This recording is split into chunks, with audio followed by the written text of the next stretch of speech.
So we're back on Anderson Street, and we were discussing the NCAA corruption / should athletes be compensated, and we had at the table a former D1 scholarship basketball playing female. We had a walk-on who ended up not getting a scholarship, but so she is in debt and had to pay her way through, which is interesting. And then we also had someone who had D1 offers on the table and chose instead to go the Ivy League route. So that was muy interesante. We got into it. It was more mellow. It was more of a discussion amongst athletes, more of a let's commiserate together and understand our shared experience, you feel me? As opposed to these ESPN sportscasters and former head coaches and former players that have all these opinions and expectations of what the NCAA should and shouldn't be providing athletes today, and they're not the ones being affected at this moment, right? So we got a little bit more clarity. As usual, Anderson Street is not trying to bring you resolutions. We're just trying to instigate the conversation for your table. So make sure to follow us, subscribe, YouTube, Patreon, Twitter, Instagram, and the whole thing. And watch on, my people. Enjoy it. I did. I guess I was thinking about this topic because, it's clickbait. And I was looking around and I was sussing it out. And everything that I was finding was from the points of view of sportscasters, former coaches, lawyers, Ballers the Show, which none of you have seen, which is very accurate and very good. Thank you, Mary Pat. You're welcome. Dwayne Sexy Johnson, 1. 2, he's very good at what he does, and he used to play sport, but neither here nor there. So I thought, I know so many athletes, and my whole life was surrounded by them. So I would be interested to see what you have to say from your own perspective on the NCAA conglomerate, big business machine, racketeering, yikes, outfit that it is. So I know, for instance, Coca, you went to school on a scholarship and then transferred and quit, or quit and then transferred? I actually walked onto the team. Oh. So I think most of y'all were on scholarship, weren't you? Oh, not me. You weren't. Also not me. Oh, okay, yeah. I played rugby. Oh, there you go. Yeah. I forgot about that. I didn't. Yeah. I'm in vain. It's fine. Yeah, I actually walked onto the team because I decided to quit volleyball my senior year of high school and then changed my mind at the last minute. Oh. And then it was such a pain that I left and transferred schools later. So. But what was the pain? Kind of exactly what we're talking about. A lot of work for very little reward. So. Well, let's say let's go into work because for instance, my mom didn't play intercollegiate sports, so she doesn't know that day-to-day lifestyle. Yeah. So literally, what was that? What was so much work about it? You know what I'm saying? Well, in the preseason we had 3-a-days. So we got to school in mid-August, and we did 3-a-days. We were in the gym from about 5 in the morning to 6 at night, with about 30 minutes between sessions. So we'd have weights practice. What school again? George Washington University, which was a Division I program. And then, but we weren't. It was in the Atlantic 10 conference. Yeah. We weren't even a super prestigious program. Volleyball was not the highlight of GW sports, right, nor was the highlight of the league. So right. It was a lot of work for not even a good volleyball school necessarily. Mm-hmm. And that was just the preseason. Then we got into the actual season. We'd have practice always at 5. I never remember starting later than 6 a.m. and we'd go until 10 or 11 every day. So there was a bunch of classes I couldn't take. There was a bunch of activities I couldn't do. But I wasn't on scholarship, so I was still paying to be there, but I couldn't do it. I was on our academic grants, but okay. I still have student loans from it. So you're just putting in all this work. They changed my position when I got there because I was too short to keep playing my position. And I didn't really get much. Yeah. And then it was just all of this work I was putting in, it just never really materialized. So how long did you last? I did 1 season and I was one season. I'm done. You were absolutely done. I would have started as a sophomore. My coach just told me that as I was on my way out the door. Of course. Just you would have started, but it's yeah. Well, where are you from? I'm from Northern California, San Francisco. And you went all the way to the East Coast. Yeah. When they gave you that notification that you would have been starting, was that going to come with a scholarship or was it? Right. They didn't say, because that's the thing, we didn't get far enough into it. There was like a bunch of factors that affected it. Namely, a lot of it being that my coach kind of landed by accident into that role. So he wasn't like a great recruiter, so there were gaps on our team that needed filled, and he saw I'm the shortest middle. I walked on, like, let's shunt her over to a different hitting position because the only other girl on the team who played that position was about to graduate, and they need someone for the next year, but they didn't do anything by way of technical coaching. If you've ever played volleyball, middle blocking is completely different from the right side. Everything's backwards. You add a step. You have to actually come off the net and defend, which I never did in the middle. So there was no actual instruction on how to do those technical like work. So I was just like constantly fighting my instincts to try and do it, and it felt like I never got better throughout the season. And then the end of the season came, that girl finished, and they're like, okay, great, let's get you like really. I'm like, no, it's too late. I'm done. Wow. Still have a lot of thought. It's been literally 10 years now. I still have so many thoughts about it.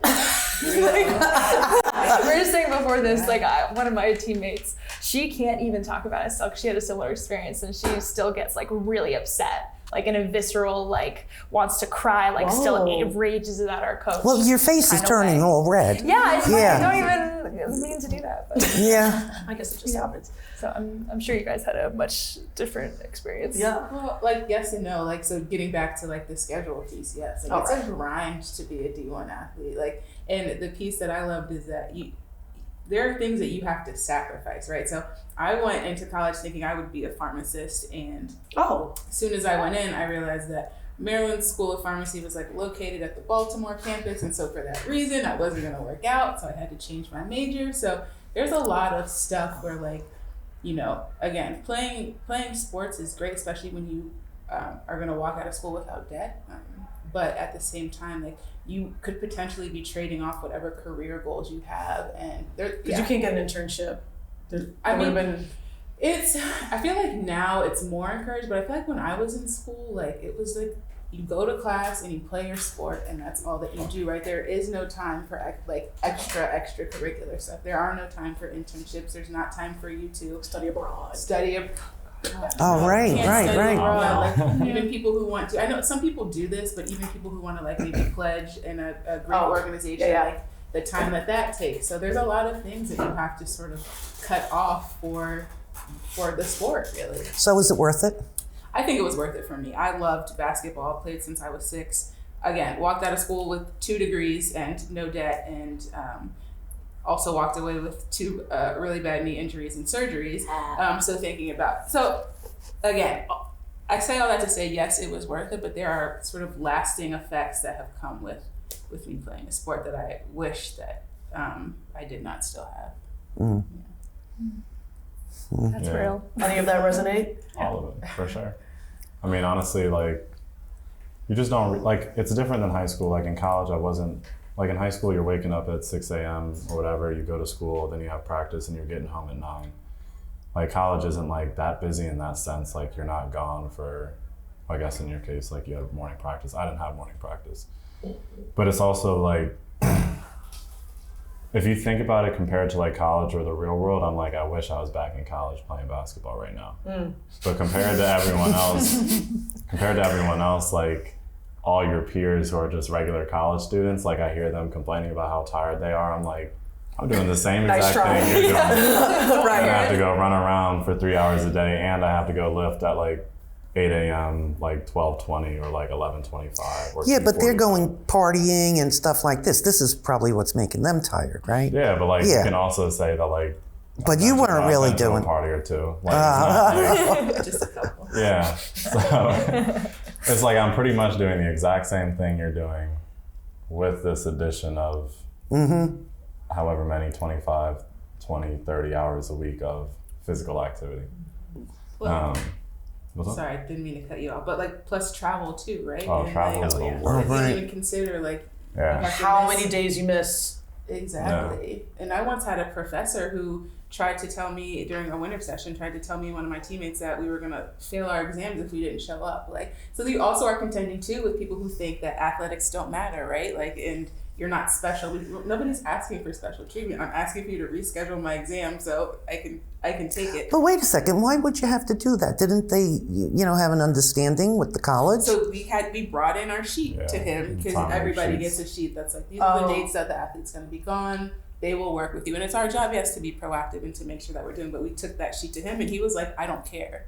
So we had to go to our academic. That makes no sense. I know. It doesn't. I feel like there's so much this long-standing like dumb jock kind of mentality that also so many from professors, like advisors, people who even if they understand the kind of commitment, like just the love for the sport or the hobby or whatever it is that spurs you to do it in the first place. I mean, in a lot of ways, people can understand like that drive, but they don't. I think a lot of people don't understand is why you'd funnel that into a sport, given all the stereotypes around it. Like, it's just it's like the stereotypes are huge. Yeah, and so it's like, why would you spend all your time doing that thing? It's like, well, why would you spend all your time doing whatever else? Like, it's for some reason it's like this weirdly, at the same time, like, lionize like everyone, especially like the professional athletes who look up to them as these heroes. In the same time, like I feel like everyone before that's almost trying to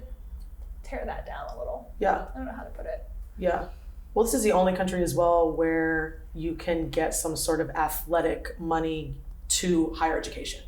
So in this country in particular, it is very much seen as an elite sort of athletic only society, right? So outside looking in, it's athletes, but when you're in I don't actually know because I wasn't an athlete. I thought that I might walk onto the volleyball team at one time, but I was surrounded by like you and Yemi and Netta, and I was like, SIKE.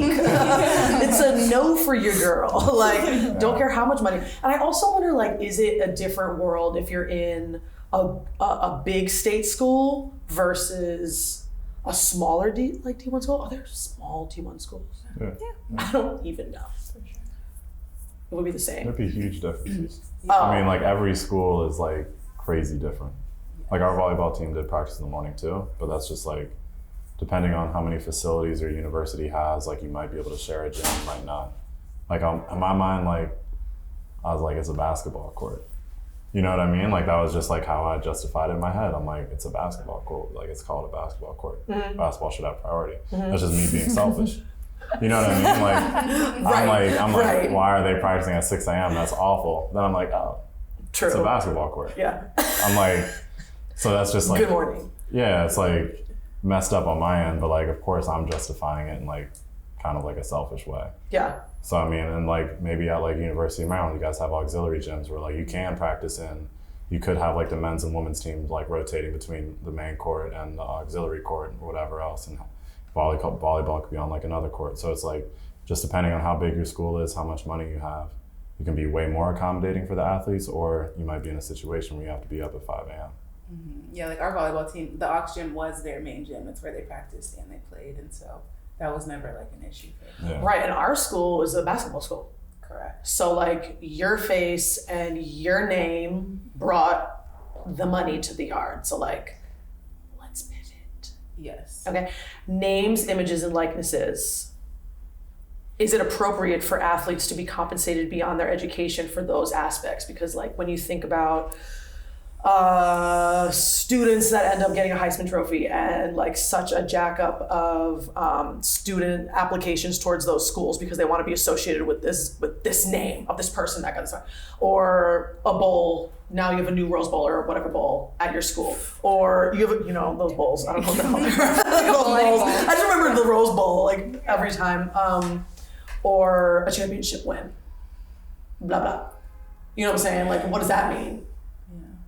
Because now you have athletes that can get paid, that are swimmers, tennis players. I was saying to Colin earlier, in the Olympics, or sponsor, you can get money and still go back to school, but you can't get compensated for your name and likeness in the same way.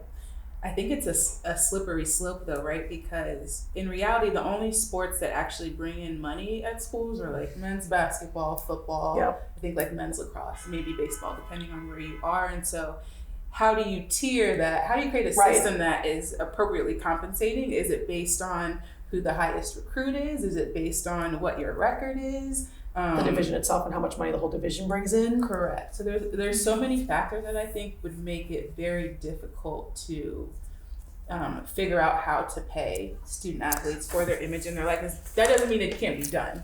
It's just going to be complex to do, because I think it's not. We put those jerseys on. We represent our schools for 4 years, maybe 5 or 6, depending on if you had injuries or something. And you are doing everything with understanding that like you represent that school, right? But I feel like at the same time,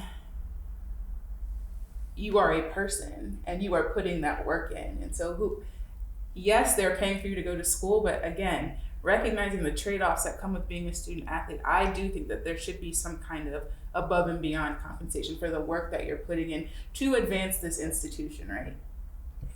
But if you get paid for playing a sport, doesn't that make you a professional? Well, then, I mean, does it really, like, how much of a difference does I'm it just really saying, make? there could be, I don't know if there are rules with the NCAA that if you actually, if I give you, you know, $1,000 Yes, a it's game or illegal. something. Oh, there it is. Because they put in the word amateur. Yeah. That's Right. That's it. So the compensation would have to be housing, education, Meal plan. footwear.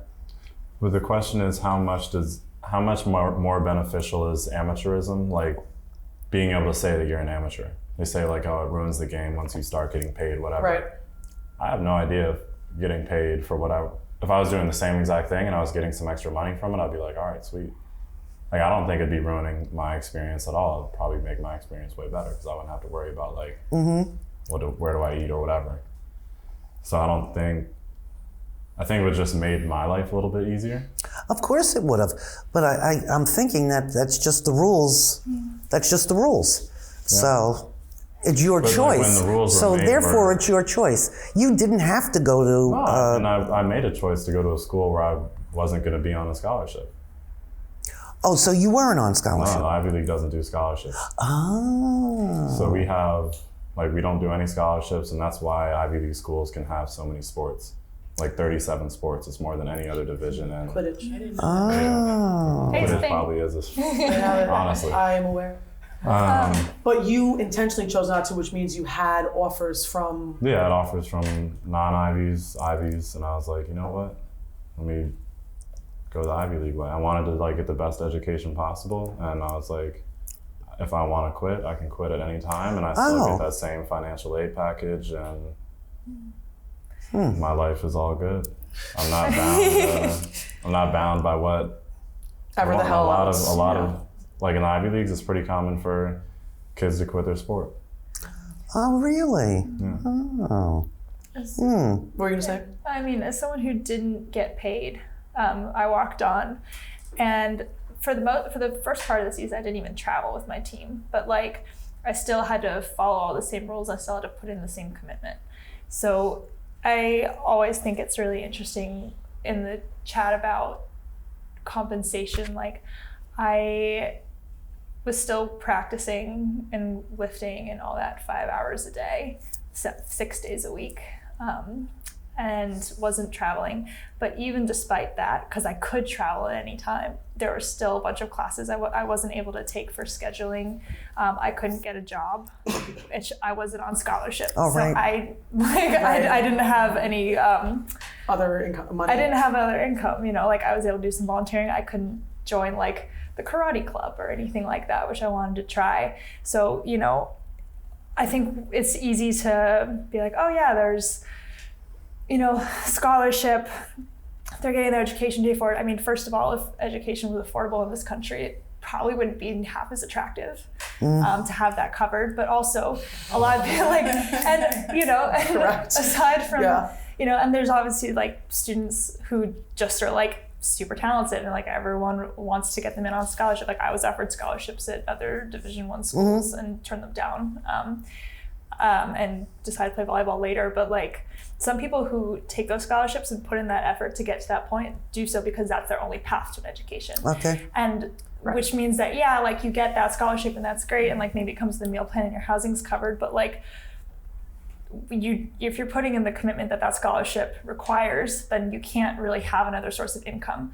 So it's this weird thing. It's like, yeah, they have this major thing that's part of their deal, but the effort that they're putting in every other aspect of their life and the other opportunities they have to turn down, including, like you said, pursuing the degree of your choice, that could, maybe that could have led to a totally different opportunity for you after school.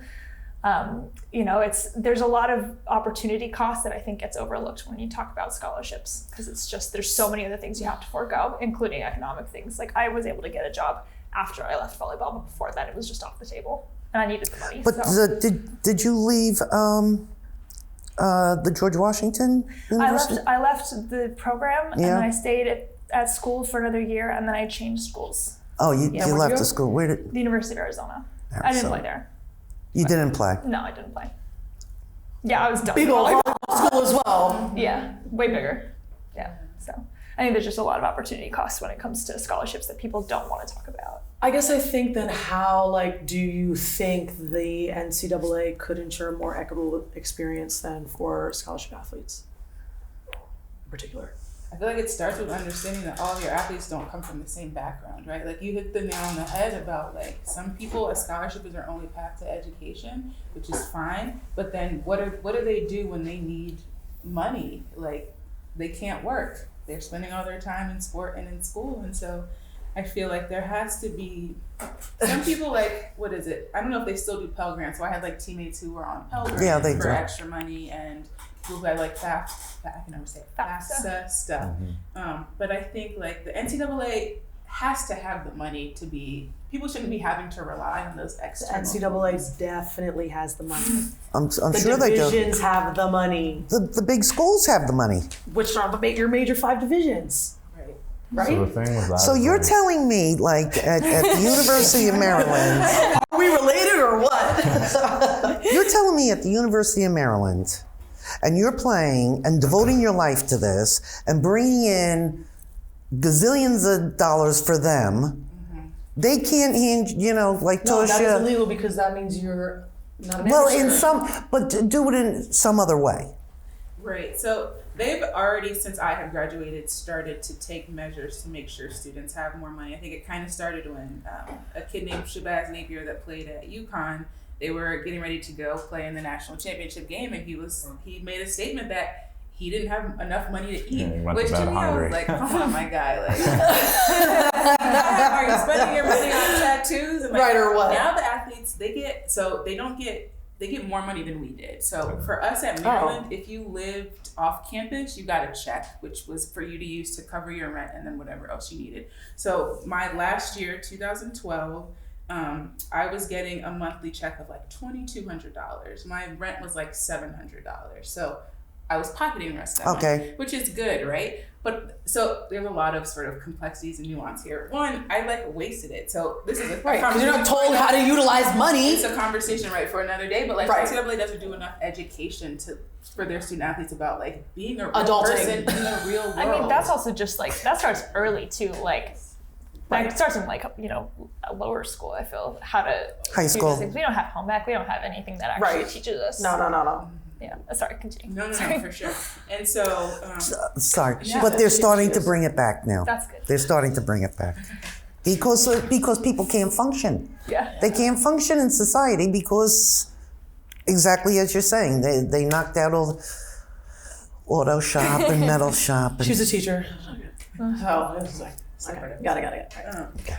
So, and you got to think, 2012, I was getting $2,200. They increased that every year for student athletes for cost of living. And so now the student athletes that are there now, I've seen kids buy Louis bags. They're buying cars. Now, it's not that they have the NCAA.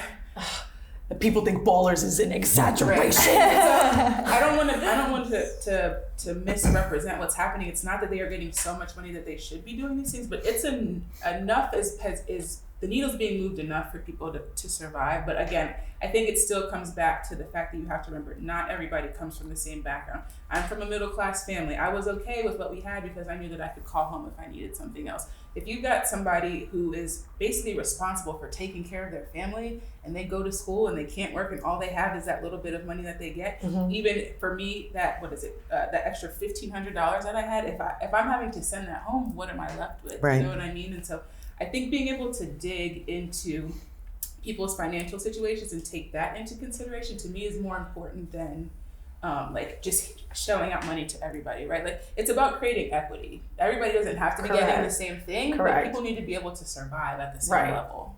And it should be fair. And like, there is validity in saying that how many athletes that we all know came from the hoodie or whatever, and that was the way that they were getting out. The hope was that they wouldn't have to return to this sort of livelihood.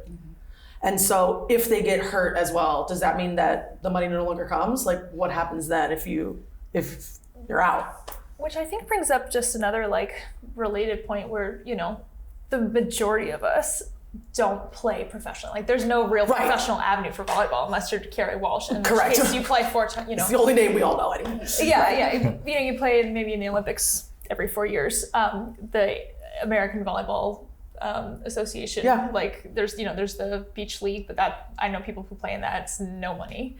But like, so, you know, for people who do go onto it, like as a scholarship student, and that's their ticket ideally to a better life, like, again, there's that opportunity cost. So the classes they have to give up, the degrees that they have to change or whatever, that could theoretically keep them out of, like, on that upward trend after school, that if they don't go professional, which most of them won't, like, you know, do they have to compromise that to just stay on the scholarship, like those other potential paths? Right. So, what's the worth?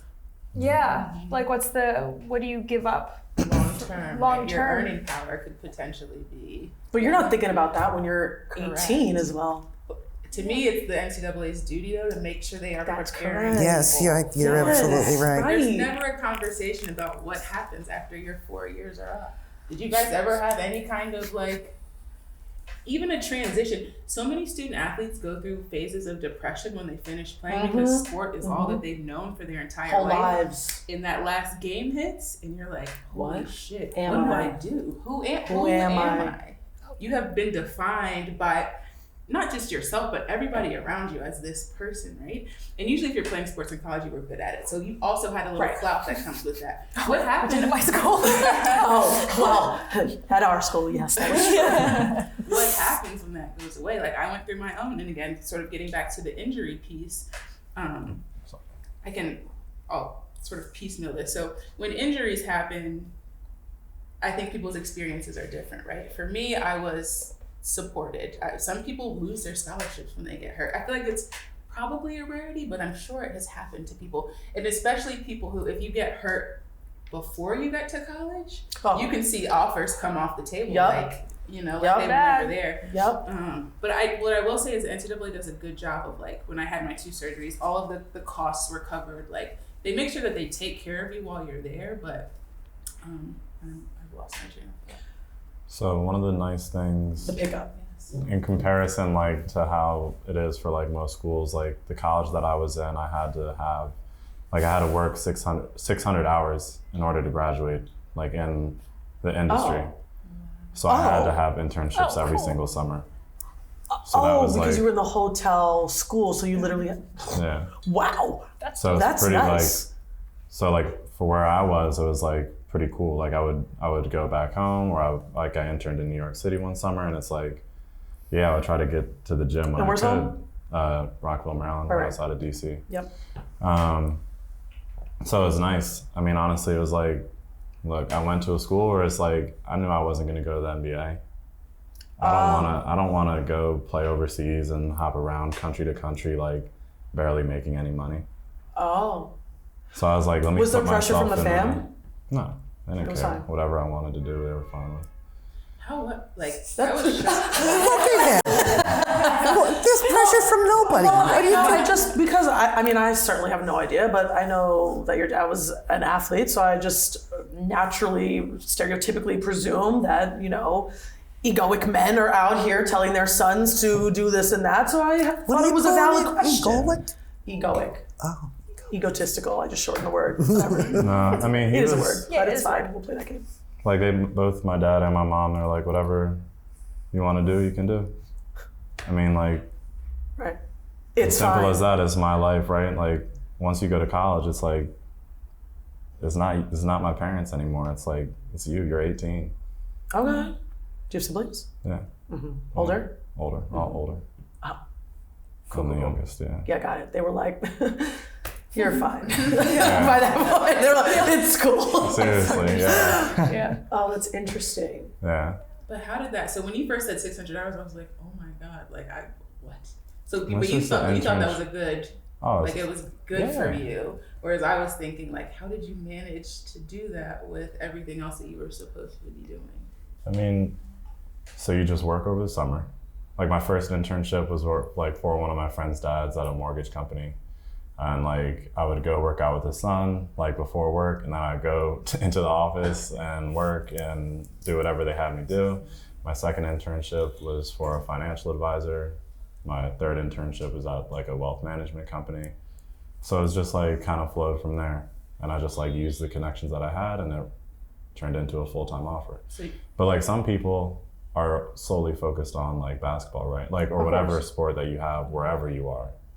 And like every summer they're just in the gym working out. So it like still depends regardless of the school that you're at. But some people are so singularly focused on their sport that there still is that opportunity cost. But it just depends on what mindset that you have. Like, why am I going to a good school to get a good education, to get a good job, to make money?